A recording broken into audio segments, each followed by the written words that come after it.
大家好，我是小慧，欢迎您来到我的频道，也非常感谢您百忙之中收看我的视频。今天给大家分享的是肾好命更长，4种食物伤肾最狠，该扔就扔了。肾脏是人体器官中最重要的一个排毒器官，进入身体的任何物质、食物、空气等都所产生的毒素都需要经过肾脏来过滤，因此非常的重要。如果肾不好，人看起来萎靡不振，各种疾病也会接踵而至。肾脏不好会导致人体代谢机能降低，从而使得大量的毒素堆积在体内无法的排除，毒素总是排不完，日积月累，身体衰老自然就快了，还可能出现肾衰竭，最后就是尿毒症了。因此中国人很热衷于养肾，只是很多人每天做的努力不少，但往往肾没有补好，反而吃坏了，这又是为什么呢？一、餐桌上的伤肾食物，所谓病从口入，下面这些食物很多人整天吃得欢，却不知道它们其实是藏得最深、伤肾最狠的元凶。一、腌肉，腌鱼、腌肉等的肉制品往往引人入味而备受大家的欢迎。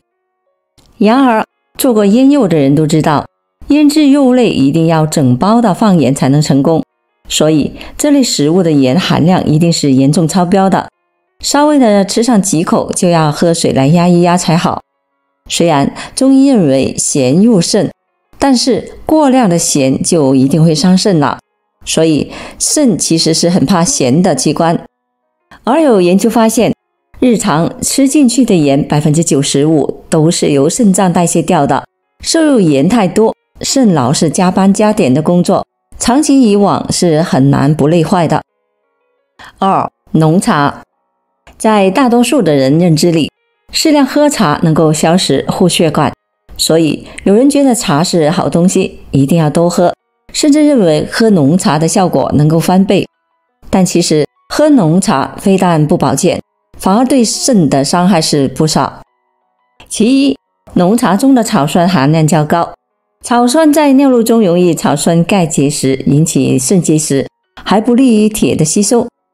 其二，浓茶中含有较多的氟，氟主要是由肾脏排出，当人体摄入过多的氟时，肾脏负担就加重了，严重的还可能会导致慢性氟中毒。那么多浓才算是浓茶？其实并没有一定的评判标准，主要是看口感和颜色。如果喝起来又苦又涩，并且颜色也十分的浑浊，那就是浓茶了。三、剩菜。剩菜之所以被称为是伤肾利器，是因为其中的大肠杆菌。一般来说，大肠杆菌是肠道中同菌群之一，通常的情况下，不治病也不会轻易的出现在我们的食物里。但是剩菜的储存环境复杂，容易受到污染，储存的时间越长，大肠杆菌的繁殖的越多，超过一定的标准就会致病，而且它还会损伤血管内皮，触发体内的凝血机制，造成很多的宣泄性病变。在肾脏特有的与大肠杆菌相关的就是溶血尿毒症综合症，所以我们除了要少吃剩菜外，还要在厨房当中要注意好卫生习惯，生熟分开，食物煮熟煮透再吃。最重要的是，厨房垃圾与食材保持一定的距离，烹饪者一定要经常的洗手。4. 杨桃。杨桃酸甜多汁，美味可口，但是对肾不好，特别是肾功能不全的人来说，可能是一味毒药。这是因为杨桃中含有一种神经毒素和草酸成分，正常人在吃杨桃后可以将这些物质顺利地排到体外，但是肾功能不全的人却没有能力把它们排出去，就会引发神经中毒。因此已经有肾病或者曾经有过肾脏疾病的人群要禁食杨桃以及加工制品。健康人一天的食用量最好也别超过2个。2. 这些行为也伤肾。其实除了吃，生活中也有很多不良习惯同样伤肾。要知道肾主骨，肾为腰之府，因此凡是伤腰的动作做多了都会伤害肾。一、形体不佳，人体气血之通畅，筋骨之舒展，则之于劳逸结合。但是现代人往往过于务劳，非但是站没站相，坐没坐相，卧没卧相，还经常喜欢瘫在床或者是沙发上，久而久之，颈椎病、腰椎病等的脊椎问题就找上门来。而脊柱又名龙骨，是支撑人的主干骨。肾主骨，骨伤则肾不健。二、惊恐伤肾，气行为恐，恐则气下。生活中，在遇到吓人的事情时，我们总是喜欢开玩笑，吓尿了。其实这就是惊恐伤肾的真实写照。除了吓到小便失禁，成人还会因为过度的惊吓而导致肾气不固，从而出现阳痿、早泄、遗精、滑精等的症状。因此，恐能够避之则避之。什么恐怖电影、鬼故事、悬疑剧等，能不看就不要看了。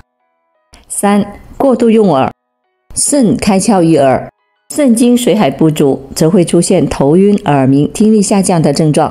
现代社会的生活噪音污染严重，过度用耳现象本就难以避免，而且还有很多的年轻人喜欢长时间的戴耳机听音乐、追剧。如果耳机的音量过大，对耳朵的伤害更加的不可估量。耳根不清净，则会妨碍肾精的收藏，久而久之，必然会影响肾脏功能。四、贪凉贪暖，自从有了空调，居室冬暖夏凉成了常态，一年四季在室内身着夏装也不是稀奇事。殊不知，这种让人快哉的生活会影响阳气的运行。如夏季的贪凉，阳气就不能够很好的发泄；冬季过暖，则影响了阳气封藏，违背春夏养阳、秋冬养阴的原则，肾阳就容易受损，从而引发一系列的不适。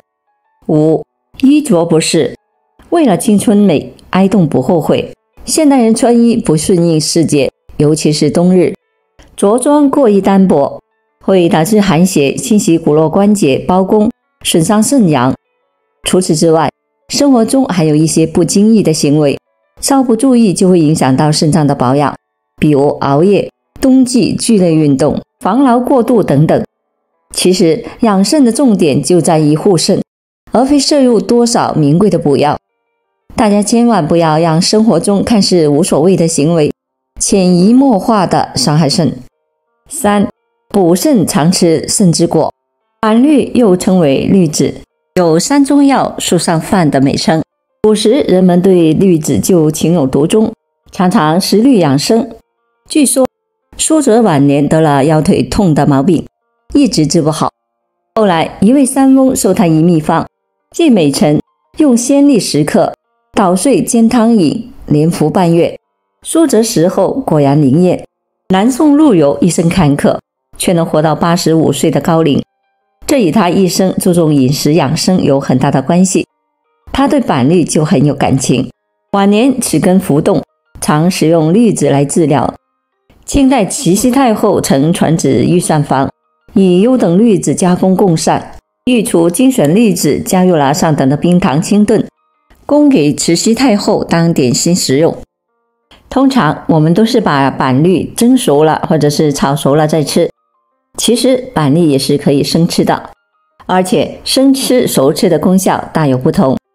一、生吃，孙思邈曾强调生吃这一方法功效下气、补益、调气。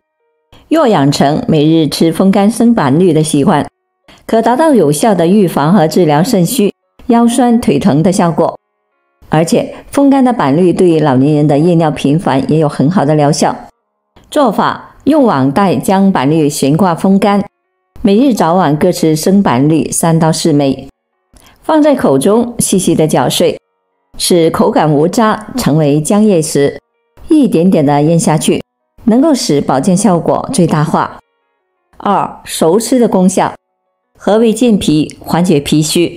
用板栗和粳米熬制的板栗粥调理肠胃，这种吃法也适合治疗老年人由于机能退化所致的胃纳不佳、气虚乏力，以及小儿面色无华、体倦乏力、形态偏瘦、厌食或者是拒食的小儿脾虚症。对于人整个的生理系统来说，肾在其中起到的作用是重中之重。一旦肾出现了毛病，其他的问题也都会接踵而来，所以养肾尤为重要。好了，朋友们，今天所分享的视频内容就到这里了。制作视频不易，朋友们，如果您觉得我分享的视频内容对您有所帮助的话，就请您给我点个赞吧。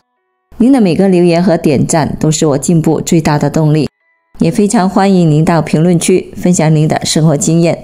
非常感谢您的支持和鼓励，我们下期见。